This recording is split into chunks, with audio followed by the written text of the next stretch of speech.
पाकिस्तान ने जीतना है तो फॉर्मूला मैं बता रहा हूं, सारे कॉपी किताबें लेकर आ जाओ, मैं अभी बता रहा हूं आपको। जीतना है तो भाईजान ये आपको बैटिंग ऑर्डर खिलाना पड़ेगा। टॉप ऑर्डर पे साहिबजादा फरहान और साइम अयूब जो पावर प्ले का फायदा उठा सकते हैं, और फिर 1 डाउन पे आगा सलमान बेस्ट परफॉर्मर, 2 डाउन पे उस्मान खान स्पिनर्स को उधेड़ने वाला प्लेयर, फिर आपका शादाब, फिर आपका नवाज, और फिर आप फहीम अशरफ या फखर जो है ये बीच में आपके आएंगे जो कि तेज खेल सकते हैं, या फिर फखर की जगह ख्वाजा नाफे।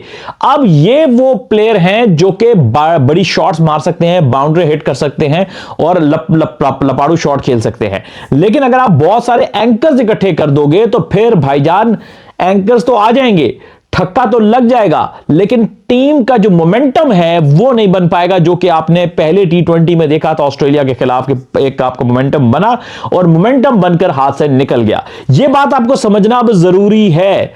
यह जरूरी है कि भाईजान आपका बैटिंग ऑर्डर क्या होना, वर्ल्ड कप में भी यही होना चाहिए। अभी तो ऑस्ट्रेलिया वाली कंडीशंस में लाहौर में मैच है, यहां पे क्या होता है कि सर्दियां हैं, गेंद या तो स्विंग होगा या बैट पे आएगा, यानी बेहतर बैटिंग पिचेस होंगी। लेकिन जब आप श्रीलंका जाओगे तो वहां पर चांसेस ये हैं कि शायद वहां पे शायद क्या ज्यादा स्पिनर के लिए सपोर्ट तो होती है, वो कम होगी या ज्यादा होगी कि फाइनल पिचेस कैसे तैयार की जाएंगी, लेकिन स्पिनर का काम वहां पे ज्यादा होगा। श्रीलंका में नेचुरल सरफेस ऐसा है, वहां पे भी 2 चीजें कॉमन मिलेंगी। नए गेंद के साथ जहां जहां होता है श्रीलंका में सीम मूवमेंट मिलती है ऑफ द पिच भी, लेकिन वहां पे स्पिनर्स के जो वेन्यूज बनते हैं जो कि सपोर्ट करते हैं, वहां पर स्पिनर्स का रोल काफी ज्यादा हो जाता है। इसलिए वहां पे तो आपके वो प्लेयर जो कि स्लो पिचेस पे ऑलरेडी स्ट्रगल करते हैं या स्पिनर्स के अगेंस्ट ऑलरेडी स्ट्रगल करते हैं, उनके लिए बड़ी मुश्किल होने वाली है। इसलिए कि इससे ज्यादा कि आप टीम में लायबिलिटी को कैरी करो, कम से कम यह है कि आपको अपने वो प्लेयर लेके जाना चाहिए, प्रायोरिटी पे उनको मौका देना चाहिए जो कि बड़े शॉट्स खेल सकते हैं। हां, आपके बहुत सारे एंकर ऐसी कंडीशन में चाहिए होंगे जहां लो स्कोरिंग पिच आपको लगे कि यार ये 130-40 वाली पिच है, यहां पे बड़े शॉट्स खेलने से ज्यादा सिंगल डबल और आपको इस तरह की प्लेयर चाहिए, थोड़े से एक ज्यादा 2 एंकर्स चाहिए आपको, या कि ज्यादा ऐसे प्लेयर चाहिए जो कि थोड़े इनिंग्स को होल्ड कर 1-2 बीच में लगाने वाले हो। तो समहाउ मिल मिला के हम ऐसे 140 वाले टारगेट की जो पिचेस छोटी होती हैं, जो टारगेट वाली पिचेस है, फिर तो ठीक है। लेकिन जहां पर थोड़े रन्स वाली पिच आएंगी, जहां 150-60 वाला टारगेट होगा, और स्पिनर्स को खेलने के लिए ऐसे नहीं कि ठक्का, स्पिनर को खेलने के लिए आपके पास स्पिनर वाले शॉट होने चाहिए। अब कौन से शॉट है भला? कट, स्वीप, कदमों का इस्तेमाल। तो ये शॉट्स जिसके पास नहीं है, ये याद रख लो 3 शॉट्स स्पिनर पे, जो 3 बहुत गो टू शॉट्स है ना, बाकी एडिशन में और भी बहुत से शॉट्स होते हैं।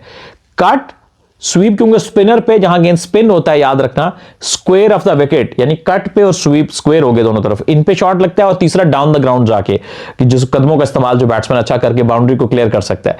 ये 3 शॉट्स बहुत इंपॉर्टेंट है। क्रीज में घुसकर तो ये होता है कि अगर आप बिल्कुल आपकी रेंज में आ गया तो जिसके पास अच्छा स्लॉग शॉट है, लॉन्ग खड़े खड़े लपाड़ू शॉट मार लेता, ठीक है। नहीं तो फिर कदमों का इस्तेमाल बहुत इंपॉर्टेंट है, फीट का इस्तेमाल भी बहुत इंपॉर्टेंट है। और फिर ये है कि आगे जब आप स्क्वायर खेलना होता है तो अक्सर आप क्रीज में डेप्थ में जाके अपनी जरा जगह बनाकर आप कट या पीछे पुल भी कर सकते हो स्पिनर को, या आप स्वीप भी खेल सकते हो, जो भी आप खेलना चाहते हो। जिन खिलाड़ियों के पास अब ये शॉट्स नहीं है तो वो एंकर में भी नहीं कर सकते, क्योंकि एंकर में क्या करेंगे जब फंस जाएंगे? अच्छे स्पिनर तो आपको जगह ही नहीं देते, वो तो आपको फंसा देगा विकेट के अंदर वेरिएशन से, स्पिन यहां स्पिन हो रहा हुआ। तो अगर आपके पास कट, स्वीप वगैरह नहीं है, कदमों का इस्तेमाल नहीं करते, तो फिर तो आप गए, फिर तो आपका काम हो गया।